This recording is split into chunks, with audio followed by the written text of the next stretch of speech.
ఈరోజు మనకి ఇవ్వబడిన పాఠ్య భాగాలను ఒకసారి గమనిస్తే కీర్తనల గ్రంథం నుండి 88వ సంకీర్తన 11వ వచనం ఇవ్వబడింది. పాత నిబంధన గ్రంథం నుండి 5వ దానియేలు గ్రంథం, ప్రవక్త దానియేలు రాసిన గ్రంథము 5వ అధ్యాయం 22వ వచనం నుండి 27వ వచనం వరకు ఇవ్వబడింది. సువార్త పాఠ్య భాగం నుండి పరిశుద్ధ యోహాను రాసిన సువార్త 18వ అధ్యాయం 15 నుండి 18 వచనం వరకు, అలాగే 25 నుంచి 27 వచనం వరకు మనకు ఇవ్వబడింది. ఈరోజు మనకున్న అంశం పేరు ఏంటంటే వెనుకంజ అంటే ఏంటి? వెనుకంజ అంటే వెనకకి తగ్గిపోవుట. వెనుకంజ అంటే చెప్పగలరు. వెనుకంజ అంటే ఇప్పుడు ధైర్యంగా మనము ఒక పని చేయాలనుకుంటాం. ఆ పని చేసే క్రమంలో మనలో ధైర్యానికి ఉన్న శక్తి, ఇప్పుడు కెపాసిటీని బట్టి, ఇప్పుడు బ్యాటరీ ఛార్జ్ అవుతుందండి, దానికి అయిపోయింది అనుకోండి, ఛార్జింగ్ లేదనుకోండి, రాత్రి అక్కడ సడన్గా ఆగిపోయింది, బ్యాటరీ ఛార్జింగ్ అయిపోయింది కాబట్టి ఆగిపోతుంది. దాని కెపాసిటీని అది అంతవరకే నిర్వర్తించగలిగింది. ఎక్కడి వరకు ఉండాలి? అది మీటింగ్ అయ్యేంత వరకు అది మనకి పని చేయాలి. ఇప్పుడు వెనుకంజ వేయడం అంటే ఏమంటానంటే చివరి వరకు ఉండకుండా మధ్యలోనే ఆగిపోవడం అన్నమాట. ఇప్పుడు ఉన్న కెపాసిటీని బట్టి, ధైర్యాన్ని బట్టి ఆ సామర్థ్యం కూడా అనేది మనిషిగా ఉంటుంది. వెనుకంజ వేయకుండా ముందుకు వెళ్ళే వాళ్ళు ఎప్పుడు కూడా జీవితంలో ముందుకు వెళ్తూ ఉంటారండి. ఈ ప్రపంచంలో ఎన్నో ఆటపాట్లు వస్తూ ఉంటాయి, ఒంటరితనాలు వస్తూ ఉంటాయి, దిగులు చింతలు వస్తూ ఉంటాయి. సమాధి అనే మాట మనం కీర్తనలో చదవడం మనం విన్నాం. ఒంటరితనం, స్నేహితులు విడిచిపెడతారు, బంధువులు విడిచిపెడతారు, మన రక్త సంబంధికులు విడిచిపెడతారు, కొన్ని సందర్భాల్లో తల్లిదండ్రులు కూడా విడిచిపెడతారు, తల్లిదండ్రుల బిడ్డలు కూడా విడిచిపెడుతూ ఉంటారు. ఇప్పుడు ఇవన్నీ కూడా ఏదో ఒక సిచ్యుయేషన్ బట్టి వాళ్ళు వెనుకంజ వేస్తూ ఉంటారు. వాళ్ళ దగ్గర నుండి వెనుకంజ వేయడానికి వాళ్ళ దగ్గర ఉండే కారణాలు ఉంటాయి. కళ వరకు కొనసాగే స్వభావము అది మానవుడిలో అందరిలో కూడా ఉండదండి. మనం చదవబడిన కీర్తన గమనిస్తున్నప్పుడు దానికి ముందుగా యోబు గ్రంథం 19వ అధ్యాయం మనం చదువుతున్న సందర్భంలో యోబు భక్తుడు తాను పడ్డ వేదనను అక్కడ వివరిస్తూ ఉన్నాడు. యోబు ఎంత గొప్పగా బ్రతికిన వ్యక్తి, అంత గొప్పగా బ్రతికిన వ్యక్తి ఈ మాటలు రాస్తూ ఉన్నాడు. ఎందుకనంటే అతను ఒంటరితనాన్ని అనుభవిస్తూ ఉన్నాడు, వ్యాధికి గురయ్యాడు, తన బిడ్డలు చనిపోయారు, తన దేహం నిండా కురుకులు వచ్చినాయి. ఇప్పుడు అతని భార్య అతన్ని అసహించుకుంటుంది, అతని పనివారు అతన్ని అసహించుకుంటూ ఉన్నారు. ఒకప్పుడు అతన్ని సైగ చేస్తే వచ్చేవాళ్ళు, ఇప్పుడు అతని మాటను నిర్లక్ష్య పెడుతూ ఉన్నారు. ఈ విషయాలన్నీ కూడా యోబు భక్తుడు తన గ్రంథంలో రాస్తూ తన బాధను చెప్తూ ఉన్నాడు. యోబు గ్రంథం 19వ అధ్యాయంలో 13వ వచనంలో దేవునితో ఒక మాట చెప్తూ ఉన్నాడు. ఆయన నా సోదర జనమును నాకు దూరం చేసి ఉన్నాడు. ఆయన నా సోదర జనమును నాకు దూరం చేసి ఉన్నాడు. నా నెలవరులు నాకు కేవలము అన్యులైని, నా బంధువులు నా యొద్దకు రాకై ఉన్నారు. నా ప్రాణ స్నేహితులు నన్ను మర్చిపోయి, నా ఇంటి దాసదాసీ జనులు నన్ను అన్యునిగా ఎంచెదరు. నేను వారి దృష్టికి పరదేశినై ఉన్నాను అంటున్నాడు. నేను నా పనివాని పిలువగా వాడు ఏమీ పలుకకుండా ఉన్నాడు. నేను వానికి బతిమలాడవలసి వచ్చాను అంటున్నాడు. వెనుకంజ వేస్తూ ఉన్నారు వీళ్ళందరూ. ఇంకొక మాట తన భార్య గురించి అంటూ ఉన్నాడు. నా ఊపిరి నా భార్యకు అసహ్యము, నేను కనిన కుమారులకు నా వాసన అసహ్యము. చిన్న పిల్లలు సహా నన్ను తృణీకరించెదరు. చిన్న పిల్లలు సహా నన్ను తృణీకరించెదరు. అక్కడ నేను కనిన కుమారులు అనే మాట కనబడుతుంది. ఫుట్ నోట్స్లో చూస్తే నా తోడ పుట్టిన వారు అనే మాట మనకు అక్కడ కనబడుతుంది. సోదరులందరూ కూడా అతన్ని అసహించుకుంటూ ఉన్నారు. 18వ వచనంలో అన్నాడు, చిన్న పిల్లలు సహా నన్ను తృణీకరించెదరు. నేను లేచి చూచినలా బాలురు నా మీద దోషణలు పలికెదరు.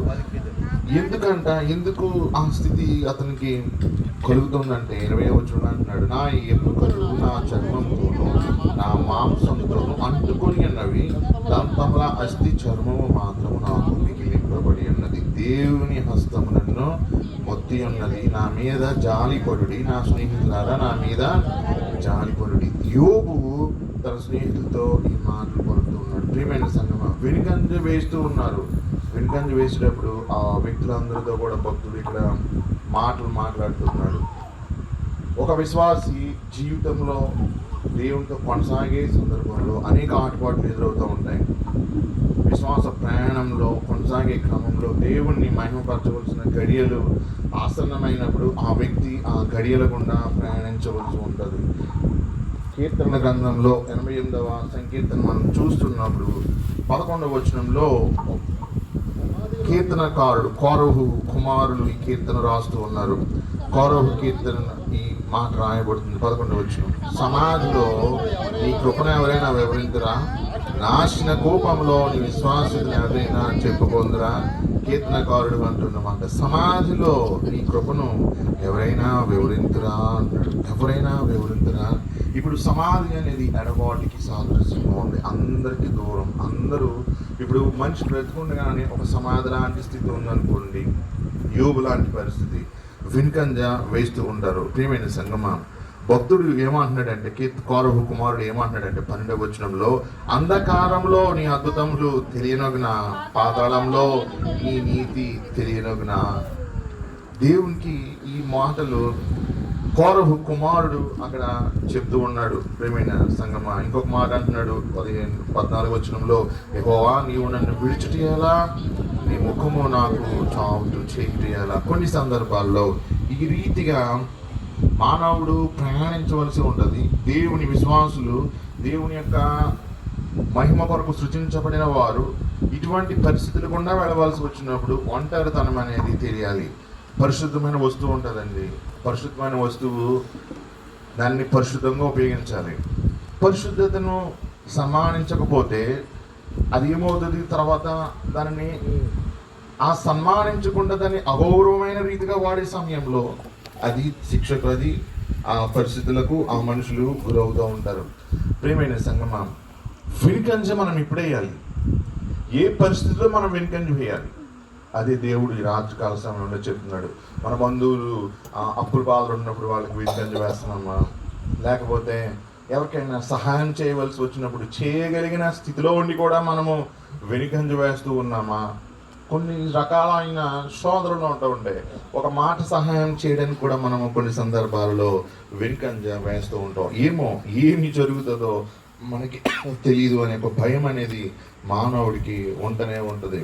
ప్రియమైన సంగమా, బ్యాక్ స్లైడింగ్ అనే పదం మనకి ఇంగ్లీష్లో ఇవ్వబడింది టైటిల్. బ్యాక్ స్లైడింగ్ అని అంటే అర్థం ఏంటంటే వెనుకకు మళ్ళుట అని అర్థం. వెనుకకు మళ్ళుట, వెనుకకు జారిపోవట, ఇక్కడికి మళ్ళటం, ఎక్కడికి జారిపోవటం, దేవుని యొక్క విశ్వాసం నుండి వెనుకకు వెళ్ళిపోవటం, దేవుని యొక్క సన్నిధిని విడిచిపెట్టి ఆయన ఎవరో నాకు తెలియదు అని చెప్పి వెనుకకు వెళ్ళిపోవటమే బ్యాక్ స్లైడింగ్. తెలుగులో వెనుకంజాని ఇచ్చాడు, నిజమే.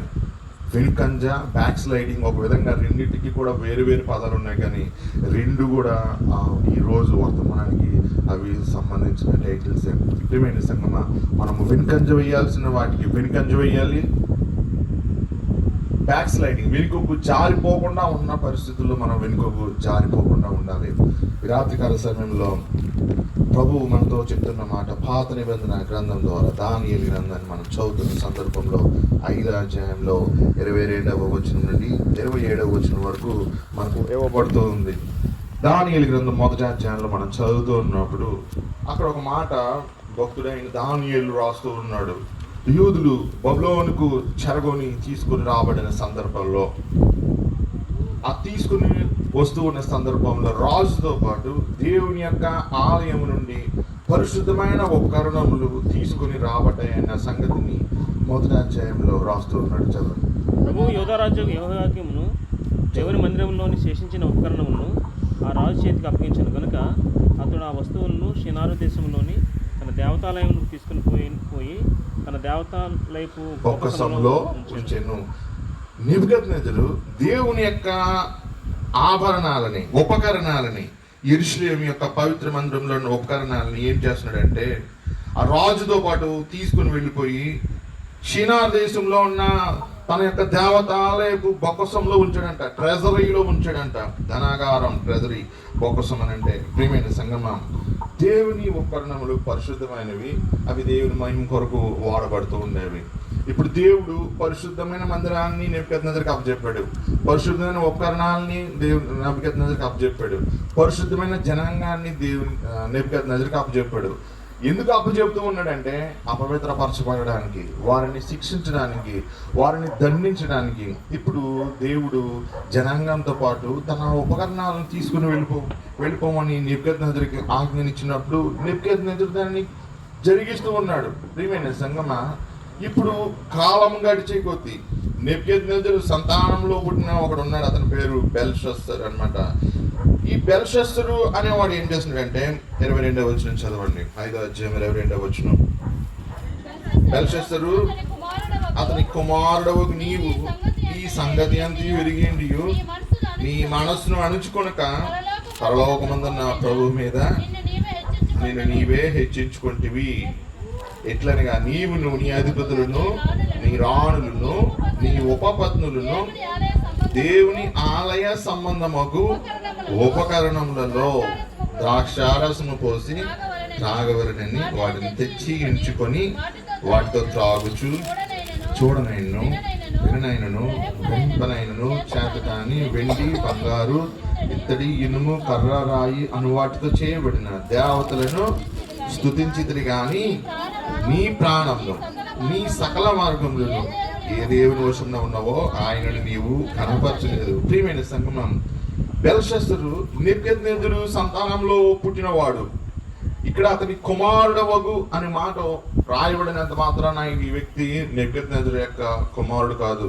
నెబుకద్నెజరు కుమారులకు పుట్టినవాడు ఈ వ్యక్తి. ఇప్పుడు ఈ బెల్షస్సరు ఏం చేస్తున్నాడు? తను రాజు అయిన పిదప తన యొక్క ఆర్భాటాన్ని చూపించాలనుకున్నాడు. తన ప్రజలకు, తన అధికారులకు ఏం కావాలి, ఎలా చూపించాలనుకుంటున్నాడు? తన రాజ్యంలో ఏవి విలువైనవి ఉన్నాయి, ఏవి శ్రేష్టమైనవి ఉన్నాయి, ఏమున్నాయి? ఉపకరణాలు ఉన్నాయి. ఏంటి ఆ ఉపకరణాలు? దేవుని యొక్క ఉపకరణాలు. దేవుని మందిరంలో పానార్పణల కొరకు ఉపయోగించబడేవి. ఆయా క్రమంలో కొరకు దేవుడు తయారు చేయమని చెప్పిన ఉపకరణాలు అవి. ఇప్పుడు ఆ ఉపకరణాలు బెల్షస్సరు తీసుకొని రమ్మని ఆజ్ఞాపించినప్పుడు అతని సేవకులు తీసుకొస్తున్నారు. వాటిలో వీరు ద్రాక్షారసం పోసుకొని కర్ర రాయి వెండి అని వాటితో చేయబడిన దేవతల్ని వారు స్తుతిస్తూ ఉన్నారంట. ప్రియమైన సంగమా, దేవుని ఉపకరణాలు అక్కడ అపవిత్రపరచబడుతూ ఉన్నాయి. కొన్ని సందర్భాలలో మనుషులు కూడా అంతే, దేవుని బిడ్డలు కూడా అంతే. దేవుని బిడ్డల కొరకు, మహిమ కొరకు బ్రతికే వారు కూడా అంతే. ఇప్పటి వరకు దేవుని మహిమపరిచిన వారు తదుపరి అవమానించబడుతూ ఉంటారు. ఎందుకు? ఆ సమయంలో వారి యొక్క పరిస్థితి ఏ రీతిగా ఉంటుంది? ఇప్పుడు మనం గమనిస్తే ఈ ఉపకరణాలు అనేవి త్రాగడం కొరకు ఉపయోగించబడుతున్నాయి. మద్యపానం కొరకు ఇవి ఉపయోగించబడుతూ ఉన్నాయి. దేవుని యొక్క చిత్తము అవి ఏమిటి? అవి దేవుని కొరకు మాత్రమే వాడబడాలి. ప్రియమైన సంగమా, దేవుని యొక్క ఉపకరణాల విషయంలో మనము వెనుకంజ వేయాలి. అవి మనవి కాదు, దేవుడివి. అవి మనవి కాదు, మనం ముట్టుకోవడానికి మనకు రైట్ లేదు. నేను ఈ మైక్ ఇచ్చాను అనుకోండి దేవుడికి, ఇది నాది, ఇది నేను తీసుకెళ్ళిపోతాను, దీని మీద నాకే హక్కు ఉంటుంది అని మనం చెప్పగలుగుతామా? మనకి రైట్ లేదు. ఇది ఒక్కసారి దేవుడికి ఇచ్చిన తర్వాత ఇది మా నాన్న ఇచ్చాడు, మా తాత ఇచ్చాడు, మా అమ్మ ఇచ్చిందని చెప్పడానికి కూడా నీకు లేదు. నీది కాదు, ఇంకంతే. ఏదైనా సరే నువ్వు కూడా దానికి పరాయి వాడివే. కాకపోతే నువ్వు కానుకిచ్చి ఆ వస్తువు కొన్నాను, నువ్వు కారణమయ్యావు కాబట్టి ఆ వస్తువును బట్టి నీవు ఆశీర్వాదం అనేది పొందుకుంటూ ఉంటావు. ప్రియమైన సంగమా, దేవుని యొక్క ఉపకరణము అది పరిశుద్ధమైనది. పరిశుద్ధమైన దానిని పరిశుద్ధంగానే ఉంచాలి. నువ్వే కాదు, నువ్వైనా, నీ పొరుగువాడైనా, అసలు దేవుని బిడ్డ కానివాడైనా సరే దానిని పరిశుద్ధంగానే ఉంచాలి. బెల్షస్సరుకి దేవుడు ఈ రాత్రికాల సమయంలో ఈ పాఠం ద్వారా ఒక బుద్ధిని నేర్పడాన్ని మనము గమనించగలుగుతూ ఉంటాం. ప్రియమైన సంగమా, ఈ సమయంలో దానియేలు ఇక్కడ మాట్లాడుతూ ఉన్నాడు. ఈ మాటలు 22వ వచనంలో చెప్పబడుతున్న మాటలు దానియేలు బెల్షస్సరుతో అక్కడ చెప్తూ ఉన్నాడు. ప్రియమైన సంగమా, 23వ వచనం చదవండి. 22వ వచనం చివరి భాగంలో ఒక మాట అంటూ ఉన్నాడు, నీ ప్రాణమును నీ సకల మార్గములను ఏ దేవుని వశమున ఉన్నావో ఆయనను నీవు ఘనపరచలేదు. ఘనపరచాలి. మన ప్రాణం ఎవరి చేతిలో ఉంది? మన సకల మార్గాలు ఎవరి చేతిలో ఉన్నాయి? అవి గమనించుకోవాలి మనం. ఏమండి, ఇప్పుడు ఈ కష్టంలో ఉన్నామండి, రేపు పొద్దున్న బలంగా ఉంటాం, ధైర్యంగా ఉంటాం, మహాశక్తివంతులుగా ఉంటాం. బలహీన స్థితిలో అందరూ ఎల్లకాలం ఉంటారా? ఎల్లకాలం ఉండరు. ఓడిపోయిన స్థితిలో అందరూ ఎల్లకాలం ఉంటారా? ఎల్లకాలం ఉండరు. సమాధి ఎప్పుడు బంధించగలుగుతుందా? కీర్తనకారుడు అదే అంటున్నాడు. ప్రభువుని సమాధి బంధించగలిగిందా? 3 దినాలు మాత్రమే కదా. కానీ పునరుత్థానుడైన దేవుడు సమాధిలో నుండి తన కుమారుణ్ణి బయటికి తీసుకొని రాలేదా? పునరుత్థానుని చేయడం లేదా తన కుమారుణ్ణి? ప్రియమైన సంగమ, దేవదూత ఆ యొక్క సమాధి మీద ఉండిన రాయిని తన చిటిక నూరేళ్ళతో కదిలించాడంట. దేవదూత దాని చిటిక నూరేళ్ళతో కదిలించి దాని మీద కూర్చున్నాడంట. ఒక రాజు వలె కూర్చున్నాడు. కాలు మీద కాలు వేసుకొని కూర్చుని ఉన్నాడు. అది నా దేవుని దూత. ఎందుకనంటే ఏది కూడా దేవుని కార్యాన్ని లోకంలో ఆపలేదండి. మరణం కూడా ఆపలేదు. ప్రియమైన సంగమం, ఈ రాజుకి దేవుడు దానియేలు ద్వారా చెప్తున్న మాట ఏమిటంటే, నీ ప్రాణము నీ సకల మార్గములు ఏ దేవుని వశములో ఉన్నావో ఆయన్ని నీవు కనపరచలేదు. ఈరోజు రాత్రి మనం దేవుని బిడ్డలమైనా, ఒకవేళ దేవుని బిడ్డలం కాకపోయినా, దేవుడిని ఎరిగిన వారమైనా, దేవుడిని ఎరగకపోయినా మనం జ్ఞాపకం చేసుకోవాలి. ఆకాశం చూడండి, మీకేం కనబడుతుంది? చంద్రుడు కనిపిస్తూ ఉన్నాడు, నక్షత్రాలు కనబడతాయి, సృష్టి కనబడుతుంది. ఎవరు చేశారు వీటిని? ప్రియమైన సంగమ, సృష్టికర్త వీటిని చేశాడు. ఆ దేవునికి భయపడవలసిన బాధ్యత ప్రతి నరుడి మీద ఉంటుంది. అందుకని ఇక్కడ అంటున్నాడు, ఆ దేవునికి నీవు భయపడలేదు, ఆయనను నీవు ఘనపరచలేదు. ఉపకరణాలను బట్టి కూడా మనం దేవుని ఘనపరచాలంట, గౌరవించాలి, సన్మానించాలి. దాన్ని మనం దానిని బట్టి మనం దేవుణ్ణి మహిమపరచిన వారముగా మనము ఉంటాం. 23 వచ్చిన చదువుతారండి. కావున ఆయన ఎదుట నుండి ఈ అరచేయి వచ్చి ఈ వ్రాతను రాసిన. ఇప్పుడు అక్కడ ఏమని చెప్పబడుతుందంటే, దానియేలు ఏమని చెప్తున్నాడంటే, ఈ సంఘటనకు ముందు మనం చదువుతూ ఉన్న సందర్భంలో ఒక హస్తము అక్కడ వచ్చి ఒక గోడ మీద ఒక వ్రాతను రాస్తూ ఉంది. ఎందుకనంటే బెల్షస్సరు అక్కడ ఎంజాయ్ చేస్తూ ఉన్నాడు, సంతోషిస్తూ ఉన్నాడు. ఎంత ఆనందిస్తూ ఉన్నాడంటే దేవుని ఉపకరణాలు అంతకన్నా గొప్పవి ఇంకేమున్నాయి తృణీకరిస్తూ ఉన్నాడు. ఆ సమయంలో ఆ యొక్క హస్తం వచ్చి ఆ గోడ మీద దేవుని యొక్క శాసనం అక్కడ రాస్తూ ఉంది. ఆ సందర్భంలో దానియేలు ఆ యొక్క వ్రాతను, దాని యొక్క భాషను తెలియజేయడానికి ఆ స్థలానికి రాణి చేత పిలువబడుతూ ఉన్నాడు. ప్రియమైన సంగమ, దేవుని బిడ్డలు చెరసాలలో ఉన్నా, లేకపోతే అన్యులు పరిపాలిస్తూ ఉన్నా సరే, వారు ఎక్కడ ఉన్నా సరే వారు ఉన్నతమైన స్థానంలో ఉంటారండి. నువ్వు అణచివేయబడుతూ ఉన్నా సరే నిన్ను దేవుడు ఆ స్థితిలో ఉన్నతంగా ఉంచుతూ ఉంటాడు. దానియేలు అతని జనాంగము అక్కడ అణచివేయబడుతూ ఉన్నప్పటికీ కూడా దేవుడు వారిని ఉన్నత స్థితిలో ఉంచుతూ ఉన్నాడు. రాజు దానియేలు దేవుని యొక్క ఉపకరణంలో అక్కడ కించపరుస్తూ ఉన్నప్పటికీ కూడా దేవుడు ఏం చేస్తున్నాడు చూడండి, దానియేలుని అక్కడికి తీసుకుని వస్తున్నాడు. రాయబడిన వ్రాత దానియేలుకు తెలుసు. ప్రియమైన సంగమా, ఎవరైతే ద్వేషించబడుతూ ఉన్నారో, ఎవరినైతే తృణీకరిస్తూ ఉన్నారో, దేవుడు వారి ద్వారానే వారి మీదకి రావాల్సిన శిక్షను కూడా ఆయన ప్రకటిస్తూ ఉంటాడు వారి శత్రువుల మీదకి. ప్రియమైన సంగమా, దానియేలు వచ్చినప్పుడు ఆ వ్రాత యొక్క భావాన్ని ఇక్కడ చెప్తున్నాడు. 23లో అంటున్నాడు, చదవండి. మెనే టెకెల్ ఉఫార్సీన్, మెనే టెకెల్ ఉఫార్సీన్ అనే మాట ఆ గోడ మీద వ్రాయబడి ఉందని అంటూ ఉన్నాడు. తర్వాత వచ్చిన చూస్తే ఈ వాక్య భావం ఏమనగా, మినే అనగా దేవుడిని ప్రభుత్వ విషయంలో లెక్క చూచి దాన్ని ముగించడం చాలండి. చూడండి, మినే టెకెల్ ఉఫార్సీన్, మినే అనే మాటకి దానియేలు అక్కడ భావాన్ని తెలియజేస్తూ ఉన్నాడు. ఆ వ్రాతను చూసినప్పుడు అంట ఆ బెల్షస్సరు యొక్క కాళ్ళు 2 కాళ్ళు గడగడ కొట్టుకున్నాయంట. మీరు పై భాగంలో చదివితే మీకు అది కనబడుతూ ఉంటది. ప్రియమైన సంగమా, గడగడ కొట్టుకున్నాయంట. చచ్చిన వాడి వల్ల అయిపోయాడు బెల్షస్సరు. అప్పుడు దాకా ఒక హుందాగా, అగౌరవంగా, అతను తన దృష్టిలో తను హుందాగా ఉన్నాడు. దేవుని ఉపకరణల్ని అగౌరవపరుస్తూ ఉన్నాడు. కానీ దేవుని వ్రాత వస్తూ ఉంది. ప్రియమైన సంగమా, దేవుని యొక్క ఉగ్రత అనేది మన మీదకి రాకుండా మనం చూసుకోవాలి. ఈ భాగంలో బెల్షస్సరుకి ప్రకటించబడుతున్న దేవుని తీర్పును దానియేలు చెప్తూ అంటున్నాడు. వినే అనగా దేవుడిని ప్రభుత్వ విషయంలో లెక్క చూచాడంట. లెక్క చూస్తూ ఉన్నాడు. లెక్క చూచి దాన్ని ముగించను, నీకు రావాల్సింది దేవుడు నీకు ఇచ్చేస్తున్నాడు అంటున్నాడు. ఈ భూమిలోనండి ఎవరైనా సరే ఏ దేశమైనా, ఏ రాష్ట్రమైనా, ఆఖరికి గ్రామమైనా సరే, ఒక వ్యక్తి అధికారంలో ఉండాలంటే ఆ వ్యక్తిని నియమించవలసింది ఎవరినంటే దేవుడు మాత్రమే. ఇక్కడ చెప్తూ ఉన్నాడు, నీ ప్రభుత్వ విషయంలో దేవుడు లెక్క చూచి దాన్ని ముగించాడు అని చెప్తూ అంటున్నాడు. టెకేల్ అనగా ఆయన నిన్ను త్రాసులో తోచగా నీకు తక్కువగా కనబడుతుంది. తూకం వేసి చూసాడంట, తూకంలో వేసి చూస్తే తక్కువగా కనబడ్డావు నువ్వు అని అంటూ ఉన్నాడు. తక్కువగా కనబడుతుంది. ఫెరేస్ అనగా నీ రాజ్యము నీ అద్దె నుండి విభాగింపబడి మాదీయులకును పారసీకులకును ఇయ్యబడును. ప్రియమైన సంగమా, ఆ రాత్రి కాలంలో దేవుడు ఆ యొక్క దర్శన ఆ యొక్క వ్రాతను చూపిస్తూ ఉన్నాడు. దాని భావాన్ని దానియేలు ద్వారా తెలియజేస్తూ ఉన్నాడు.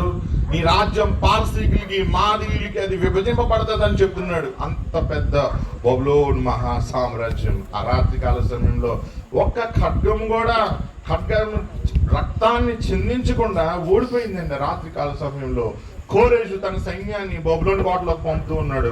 ఒక్కరిని కూడా చంపకుండా రాత్రి కాల సమయంలో. ప్రియమైన సంగమా, బబులోను అంతా కూడా కోరేషు యొక్క పరిపాలన క్రిందకు వచ్చేసింది. బబులోను పార్సిక రాజు అయిన కోరేషు పరిపాలన క్రిందకు వచ్చింది. కోరేషు సామంతుడు అనమాట. ఇతను దర్యావేషు అనబడిన వాడు. కోరేషు చక్రవర్తి యొక్క సామంతుడి దర్యావేషు. ఈ దర్యావేషు బబులోనికి ఆ రాత్రి కాల సమయంలో రాజు అవుతూ ఉన్నాడు. ప్రియమైన సంగమా, మనము వెనుకంజ వేయవలసిన వాటి విషయంలో మనము వెనుకంజ వేయాలి. దేవుని విషయంలో మనం ముందుకు అడుగు వేయకూడదు. కొన్ని సందర్భాలలో మనం దేవుని ఎడల భయాన్ని కలిగి ఉండాలని ఈ రాత్రికాల సమయంలో చెప్తున్నాడు. లేకపోతే ఆయన ఒక మాట అంటున్నాడు దానియేలు ద్వారా, నీ జీవితం, నీ యొక్క నీ మార్గాలన్నీ కూడా, నీ ప్రాణం ఎవరి చేతిలో ఉన్నాయి? ఆయన నువ్వు కనపరచలేదు అని అంటున్నాడు.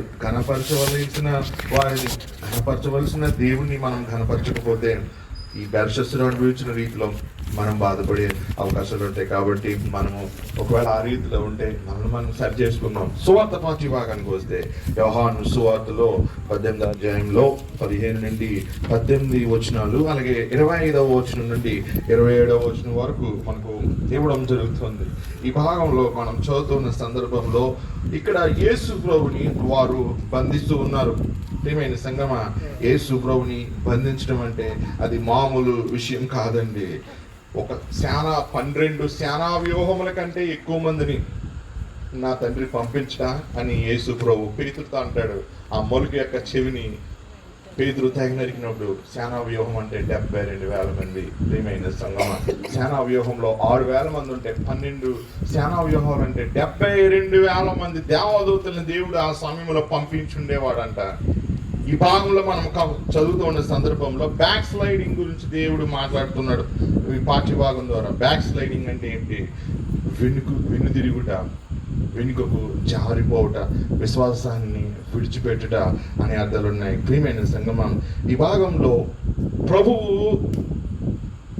ప్రభువుని వెంబడించిన పేతురు యొక్క ఆ యొక్క బ్యాక్ స్లైడింగ్ గురించి ఇక్కడ చెప్పబడుతూ ఉంది. ప్రభా, నీవు ఎక్కడికి వెళ్ళినా సరే నీతో వస్తాను ప్రభు అంటున్నాడు. ఇప్పుడు మత్తయి సువార్త 16వ అధ్యాయం తీయండి. మత్తయి సువార్తలో 16వ అధ్యాయంలో దేవుని కుమారుడు ఎవరు అనే ప్రశ్నను దేవుని కుమారుడైన యేసు తన శిష్యుల్ని అడిగిన సందర్భంలో పేతురు భక్తుడు ఏమని జవాబిస్తున్నాడంటే, యోహాను సువార్త 16వ అధ్యాయంలో 15వ వచనం చూడండి. అందుకు ఆయన, మీరైతే ఎవడని చెప్పుకొనిచున్నారని వారిని అడిగాను. అందుకు సీమోను పేతురు, నీవు సజీవుడకు దేవుని కుమారుడు అయినా ఏమన్నాడంటే, నీవు సజీవుడు దేవుని కుమారుడు అయినా క్రీస్తు. ఒక ధైర్యంగా చెప్పగలుగుతూ ఉన్నాడు, ప్రభా నీవు క్రీస్తువి, నీవు దేవుని కుమారుడివి. దేవుని కుమారుడని తెలుసు పేతుడికి. అందుకని బాహాటంగా ఆయన్ని ఆ మాట చెప్పగలుగుతున్నాడు. ఆయన్ని వెంబడిస్తూ ఉన్నాడు. ప్రియమైన సంగమం, కీర్తన మత్తయి సువార్తలోనే మనము చదువున్న సందర్భంలో పేతురు భక్తుడు మరొక మాటను చెప్తూ ఉన్నాడు. 26వ అధ్యాయంలో, మత్తయి సువార్త 26వ అధ్యాయంలో 31వ వచనంలో యేసు ప్రభు ఆ రాత్రి గెత్సేమనీ తోటకు వెళ్లే ముందు ఆయన ఆ మేడగదిలో తన శిష్యులతో ఆ కడవరి భోజనం విషయంలో మాటలన్నీ చెప్పిన తర్వాత ప్రభు ఒక మాట అంటున్నాడు. మత్తయి 16:37లో, అప్పుడు యేసు వారిని చూచి, ఈ రాత్రి మీరు అందరూ నా విషయమై అభ్యంతర పెడతారు. ఏలయనగా గొర్రెల కాపరిని కొట్టుదును, గొర్రెలు చెదిరిపోను. జకర్యా 17వ వచనంలో ఉంది. గొర్రెల కాపరిని కొట్టుదును, అందులోని గొర్రెలు చెదరిపోవును అని రాయబడి ఉన్నది. నేను లేచిన తర్వాత మీకంటే ముందుగా గలిలయకు వెళ్ళేదని. అందుకు పేతురు ఏమంటాడంటే, నీ విషయమై అందరూ అభ్యంతరపడినాను, నేను ఎప్పుడునూ అభ్యంతరపడనని. పేతురు గారు చూడండి ఎటువంటి జవాబు చెప్తూ ఉన్నాడో. పేతుర్ని యేసు ప్రభు ఎటువంటి ప్రశ్న వేయలేదు, కానీ పేతురు ఏమంటూ ఉన్నాడంటే, నీ విషయమై అందరూ అభ్యంతరపడినాను, నేను మాత్రం ఎప్పుడు కూడా అభ్యంతరపడను ప్రభా అని యేసు ప్రభుతో చెప్తూ ఉన్నాడు. ప్రియమైన సంగమా, మనం ఎప్పుడు కూడా యేసు ప్రభుని ఊరికే మాట్లాడించకూడదండి. ఊరికే మనం దేవుని సన్నిధానంలో మాట్లాడకూడదు. ఊరికే ఆయనతో కొన్ని విషయాలు మనం చెప్పకూడదు. దేవుడు ఒక మాట మనకి తెలియజేస్తున్నాడు అంటే మనం మౌనంగా ఉండి ఆయన మాటను మనం వినాలి. మనమే పేతురులాగా మాట్లాడితే ఏమవుతుందో చూసారా? ఇక్కడ చూడండి, ఆ తర్వాత వచనంలో ప్రభు ఒక మాట అంటున్నాడు. అందుకు పేతురు, యేసు అతన్ని చూచి, ఈ రాత్రి కోడి కూయక మునిపే నీవు నన్ను ఎరుగునని ముమ్మారు చెప్పేదు అని అంటున్నాడు. నీతో నిశ్చయంగా చెప్తున్నాను నేను. ప్రియమైన సంగమా, పేతురుని ప్రభు ఈ మాట అంటున్నాడు. ఈ రాత్రి కోడి కూయక మునిపే ముమ్మారు నీవు నన్ను ఎరిగినని నువ్వు అంటావు పేతురు అని. ప్రియమైన సంగమా, దానికి దుడుకు పేతురు ఏమని చెప్తున్నాడంటే, పేతురు ఆయనను చూచి, నేను నీతో కూడా చావవలసి వచ్చినాను, నిన్ను ఎరిగినని చెప్పనే నేను. అదే ప్రకారం శిష్యులందరూ అనేది. ప్రియమైన సంగమం, దుడుకు పేతురు లాంటి స్వభావము అనేక మంది విశ్వాసంలో ఉంటుందండి. దుడుకుతనం అన్నమాట. ప్రభుత్వం ఏదో ఒకటి మాట్లాడాలి, ఏదో ఒకటి ఊరికి మనం చెప్పాలి, కానీ దేవుని కుమారుడు దానికి ఇచ్చే జవాబు ఏ రీతిగా ఉంటుంది అనే మాటను మనం చెప్పలేం కదండి. ఇందాక చెప్పాను దాని గురించి. ఛార్జింగ్ ఎంతవరకు ఉండాలి, అయిపోయేంత వరకు ఉండాలి అది ఛార్జింగ్. మధ్యలో ఆగిపోతే అది దాని కర్తవ్యాన్ని అది నిర్వర్తించలేదు. వెనుకంజ వేసినట్టు వెనుదిరిగినట్టు అది. ఈరోజు మన జీవితంలో దుడుకు పేతులాగా మనం మాట్లాడుతున్నామా? ఛార్జింగ్ ఉన్నప్పుడు ఫుల్గా అది గట్టిగా మాట్లాడుతూ ఉంటుంది. అది మైక్కి మన స్వరాన్ని వినిపిస్తూ ఉంటుంది. ఛార్జింగ్ అయిపోయినట్టే దానిలో ఏముండదు, శక్తి అనేది ఉండదు. చాలా మంది క్రైస్తవ విశ్వాసుల్లో విశ్వాసం అనేది అంతవరకే కొనసాగుతూ ఉంటది, కానీ చివరి గడియ వరకు కూడా ఆ విశ్వాసాన్ని కొనసాగించే ఓపిక అనేది క్రైస్తవ విశ్వాసుల్లో కొరవడడం మనం చూస్తూ ఉంటాం. పేతురులాగా మనము, ప్రభా నువ్వేం చెప్తే అది చేస్తానని అంటావు, నువ్వేం చెప్తే అది చేస్తాను ప్రభా. ఎన్నో వాగ్దానాలు చేస్తూ ఉంటాం. చేసిన వాగ్దానాల్లో మనము ఒకటి కూడా మనము ప్రభుకి మనము నెరవేర్చము. అన్ని కూడా మర్చిపోతూ ఉంటాము. నేను నీకు ఇది ఇస్తాను ప్రభా కావాలేనికి అంటాం, కానీ మర్చిపోతూ ఉంటాం ఎన్నో సమయాల్లో. ప్రియమైన సంగమా, దుడుకు పేతురు లాంటి స్వభావాలు మనతో ఉంటా ఉంటాయి. ఇప్పుడు యోహాను సువార్త 18వ అధ్యాయంలో 15వ వచనంలో చూస్తే, సీమోను పేతురును మరి యొక్క శిష్యుడును యేసు వెంబడి పోచుండిరి. దీనికి మనం గమనిస్తూ ఉన్న సందర్భంలో ఆ పైభాగంలో యేసు ప్రభుని గెత్సెమనే తోటలో రోమా సైనికులతో పాటు ప్రధాన యాజకుని యొక్క దాసులు కూడా ఆయనను బంధించి ఆయనను తీసుకుని వెళ్తూ ఉన్నారు. ప్రియమైన సంగమా, 12వ వచనంలో చూస్తే, అంతటి సైనికులను సహస్రాధిపతియు యూదుల పంట్రోతులను యేసును పట్టుకొని ఆయనను బంధించి మొదట అన్న యొద్దకు ఆయనను తీసుకుని పోయి, అతడు ఆ సంవత్సరము ప్రధాన యాజకుడైన కయపకు మామ. ప్రధాన యాజకుడైన కైపకు మామ అంటే ఈ అన్న దగ్గరికి తీసుకెళ్ళిపోయాడంట. ఈ కైపనవుడు ఏమంటున్నాడంట, ఒక మనుషుడు ప్రజల కొరకు చనిపోట ప్రయోజనకరమని యూదులకు ఆలోచన చెప్పిన వాడు. మీకు 11వ అధ్యాయం మీరు చదివితే ఆ భాగం మీకు లాస్ట్లో చివరి భాగంలో మనకు కనబడుతూ ఉంటుంది. కైప అంటాడు, ప్రజలందరి కొరకు, యూదులందరి కొరకు ఒకడు చనిపోట ఉపయుక్తం అనే మాటను ఆ వ్యక్తి ప్రధాన యాజకుడిగా ఉండి ఆ మాటను పలుకుతూ ఉన్నాడు. యేసు ప్రభుని బలి అర్పించాలి ప్రజలందరి కొరకు అనే ఒక భావాన్ని ఆ వ్యక్తి కలిగి ఉండడం మనము ఆ అధ్యాయంలో మనము చూడగలుగుతూ ఉంటాం. ప్రియమైన సంగమా, యేసు ప్రభుని అంట ఆ రాత్రి కాల సమయంలో సంఖ్యలతో బంధించారంట, ఈడ్చుకుని వెళ్ళిపోయారంట. మీరు మత్తయి సువార్త, మీరు లూకా సువార్త చదువుతూ ఉంటే మీకు తెలుస్తూ ఉంటే యేసు ప్రభుని బంధించి ఆయన్ని ఆ గెత్సెమనే తోటలో నుండి ఆ కిద్రోను వాగు వెంబడి కూడా ఆయన్ని ఈడ్చుకుని వెళ్ళిపోయారంట. ఆ రాత్రి కాల సమయంలో ఏ రీతిగా బెల్షస్సరు ఆ ఉపకరణాలని అగౌరవపరుస్తూ ఉన్నాడు. దేవుని సన్నిధానంలో ఉండవలసిన ఉపకరణాలని పరుస్తూ ఆ మద్యపానం సేవిస్తూ ఉన్నాడు. ఆ రీతిగా దేవుని కుమారుడిని, పరిశుద్ధుడిని ఈ ప్రజలు ఏం చేస్తూ ఉన్నారు? రోమా సైనికులు యోధ అధికారుల యొక్క సైనికులు ఆయన్ని అవమానిస్తూ ఉన్నారు. ప్రియమైన సంగమా, ఆ రాత్రికాల సమయంలో ఆయన్ని ఈడ్చుకుని వెళ్ళిపోతూ ఉన్నారు. అన్న దగ్గరికి తీసుకుని వెళ్ళారంట. 15వ వచనంలో చూడండి. ఇప్పుడు సీమోను పేతురు మరి ఒక శిష్యుడు యేసు వెంబడి పోవచ్చుండరు. యేసు వెంబడి వెళ్తున్నారంట. సీమోను మరియు మరి ఒక శిష్యుడు అంటే యోహాను, భక్తుడు యోహాను, ఈ సువార్తను రాసిన యోహాను, యేసు ప్రేమించిన శిష్యుడు. వాళ్ళిద్దరూ కూడా యేసు వెంబడి పోవచ్చుండరు. ఆయన తీసుకుని వెళ్ళిపోతున్నారు. ఆయన నీడ్చుకుని వెళ్తున్నారు, కొట్టుకుంటూ వెళ్తున్నారు, ఆయన్ని తిట్టుకుంటూ వెళ్తున్నారు, ఆయన్ని తొలుతున్నారు. ఆ సమయంలో ప్రియమైన సంగమా, యోహాను దేవుని కుమారుని గణపరుస్తూ రాస్తూ ఉన్నాడు. కానీ మిగతా సువార్తలో చూస్తే చాలా వివరంగా ఉంటుంది.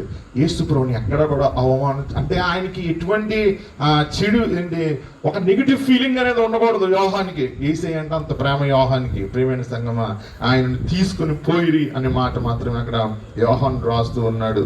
యేసు వెంబడి వీళ్ళిద్దరు వెళుతూ ఉన్నారంట. ఆ శిష్యుడు ప్రధాన యాజకునికి నెలవైన వాడు కనుక అతడు ప్రధాన యాజకుని ఇంటి ముంగట్లోనికి యేసుతో కూడా వెళ్ళను. యోహాను ప్రధాన యాజకుడికి తెలుసు అంటాం.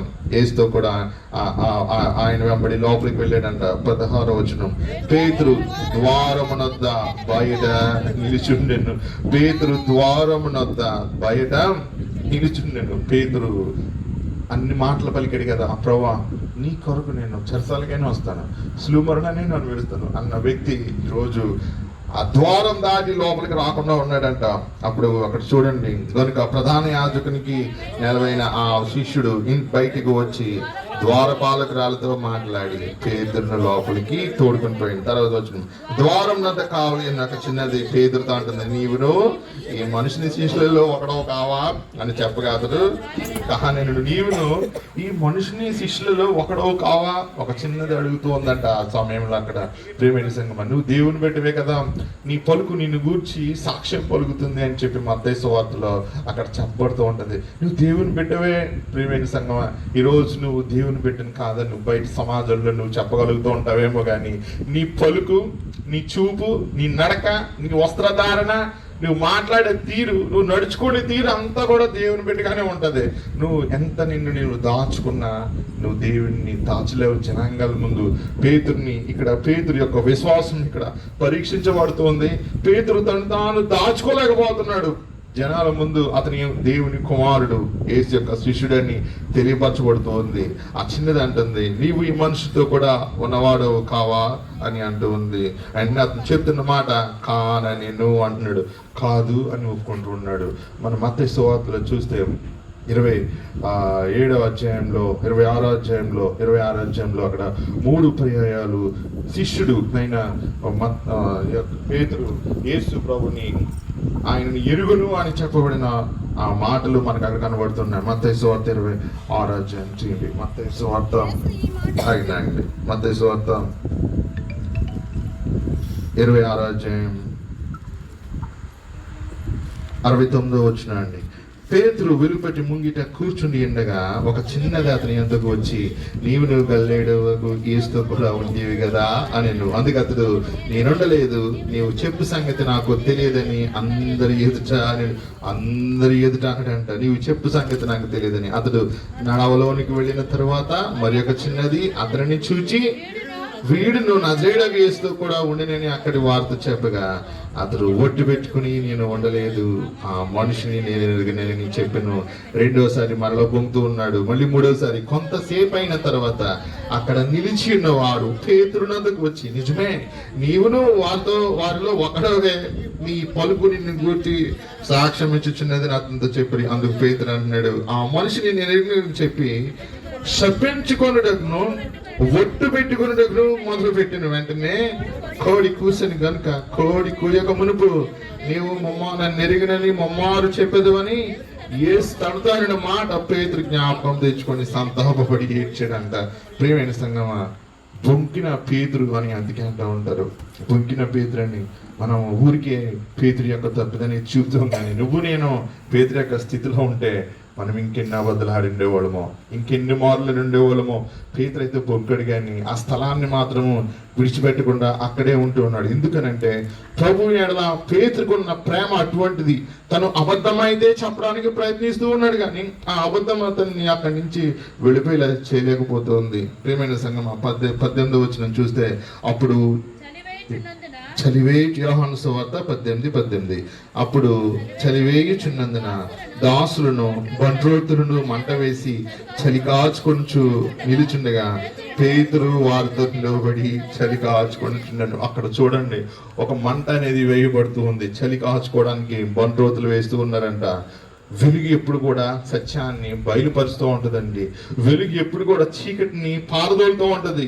పేతురు యొక్క స్వరూపం ఇక్కడ తెలియబడుతూ ఉంది ఈ మంట యొక్క వెలుతురులో. 19వ వచనం, ప్రధాన యాజకుడు ఆయన శిష్యులను గూర్చి, ఆయన బోధన గూర్చి యేసుని లోపల వీరు ఏం చేస్తున్నారంటే, బయట శిష్యులు ఇక్కడ చలిగాచుకొని ఉన్నారు, కానీ యేసు ప్రభుని వారు తీసుకుని వెళ్ళినప్పుడు లోపల ఒక ట్రయల్ అనేది జరుగుతుంది. యేసు ప్రభు విషయంలో యేసు ప్రభుని వారు అడుగుతున్న ప్రశ్నలను గురించి మనం చూస్తే 19వ వచనంలో ఆయన అడుగుతున్నారు, నీ బోధన గురించి నువ్వేమని చెప్తావు అని అంటే 20వ వచనం చూడండి.